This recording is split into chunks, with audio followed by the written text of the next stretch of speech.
Hey folks, it's Ryan Adams here from naturalweightlossmastery.com. Being disciplined is all about doing things even when you don't feel like really doing them. I'll be totally frank with you, and you can likely see this in my body language. These things are often obvious. I don't really want to be filming a YouTube video right now, but hey ho, here I am. And that's absolutely no disrespect to you guys. I love my audience here. But just today, in the mood I'm in, some of the other things I've got to get done today, this was actually, frankly, the last thing I wanted to do, but actually the first thing I needed to do. And it took me a little while. I sort of procrastinated a bit this morning before setting up the camera, and I sort of found some excuses. There's quite a lot of traffic outside. I've got a road just outside my living room here, and buses come past every 2 minutes, and I was sort of using that as a bit of a crutch. Well, it's so busy at this time in the morning with the buses, I'll wait till later so there's no background, yada, yada, yada. And then I was like, right, you're doing it. You're stopping your own success. You're standing in your own way. The people need this good information, this good content from you. Just get on with it. You're using excuses. And that's what I was doing. I was letting my feelings block the action that I needed to do. And that's what being disciplined is all about. Being able to separate your mood, your feelings in the moment from your actions. And that's where motivation, albeit important at the start of any process and any journey, is a bit futile later on because it just comes and it goes. Motivation is not something that's constantly there. I'm not particularly motivated today, but I'm still filming these videos. I'm still going to work out later on. I'm going to talk to my clients later on, and I'm going to play tennis this evening, even though I don't necessarily feel in the mood, frankly, to do any of those things. And you can call me crazy and you can call me a bit ruthless, and I would agree, but at the end of the day, I'm going to get into bed tonight and I'm going to look at my to-do list and go, Ryan, you nailed it today, even though you absolutely felt like you shouldn't. Anyway, I'm rambling in typical Ryan Adams fashion, but that's what being disciplined is about, yada, yada, yada. So, there's lots of you out there right now. You do know what to eat for weight loss. You know how to move your body. You simply are not disciplined enough to actually stick to it. And you have that wave of motivation like I mentioned earlier, and that sort of carries you for the first week or two. But after that, when the motivation and the sort of new shine and enthusiasm of doing something naturally fades away, you've got no discipline to fall back on. So here are 4 things that you need to do to improve your discipline right now and start executing consistently every single day. Number 1, you have to set clear goals, not vague goals like I want to lose weight, but a clear, personal, and very specific target for you. Do you want to lose X amount of weight in a certain period of time? Is it maybe more of a process-related goal, like I'm only going to eat whole foods for the next 7 days, I'm going to try and aim for a new PR with my 5K time in 4 weeks' time? Get very, very specific with your goals, and it becomes therefore easier to reverse engineer the actions involved, rather than just setting a vague goal like, I want to lose some weight, it'd be nice to lose some weight, which is, that's the fundamental for most of my audience.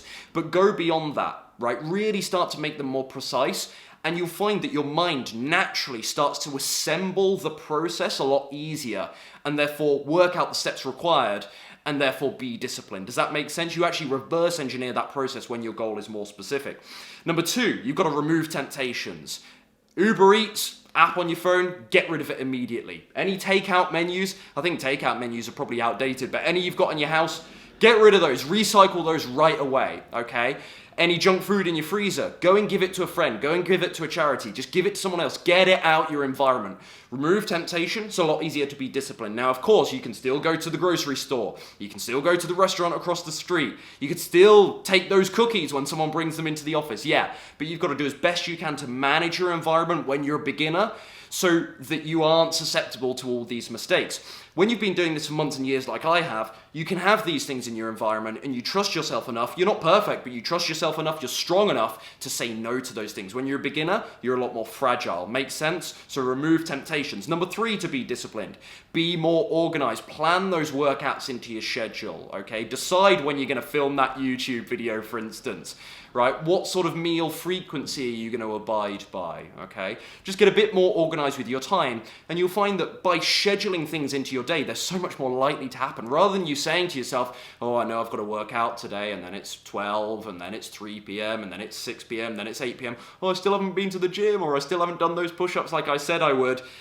It's just one of those things. If you can actually schedule that in, it's much, again, you can still quit in the moment. You can still quit when it comes up, but you've got accountability there because you've actually built it into your day. And finally, and this is maybe the most important aspect in my mind at least, when it comes to building your discipline, and it's that with discipline, there's a massive compounding effect. If you're not very disciplined right now in any area of your life, it's going to be pretty hard to be disciplined around food, around exercise, okay? Discipline is something that compounds over time. It's like a muscle that you train in the gym, that bicep, right? The first couple of times you pick up the dumbbell there and do those bicep reps, you're not going to get many done. You're not going to get many in, and it's going to hurt. You're going to get that, you're going to get those DOMs for a couple of days after you work out. But the more you do that, the more you feed yourself right, the more that muscle grows, and it's used to that strain and it's used to that resistance, and therefore it creates itself to be able to deal with and adapt to the new weight and the volume that you're hitting it with those bicep curls. Discipline is exactly the same. You don't go from 0 on the discipline scale to a 10 on the discipline scale overnight. It compounds like work ethic over time. So just know that if you're not that disciplined right now, there is this light at the end of the tunnel, but you need to actually be consistent in order to raise your discipline. It's no good doing the whole Monday to Friday thing and breaking it, especially when you're just getting started. Again, as a beginner, you need to be extremely disciplined at first to become a disciplined person, so that later on when you do go off track, it doesn't phase you and it doesn't rock you as much as when, again, you're a fragile beginner. Makes sense? So there's this huge compounding effect. Hopefully these 4 steps can help you become more disciplined. For coaching with me, go to ryanadamscoaching.com. That's ryanadamscoaching.com. I'll also stick a link below. Thanks folks for your time. Speak soon.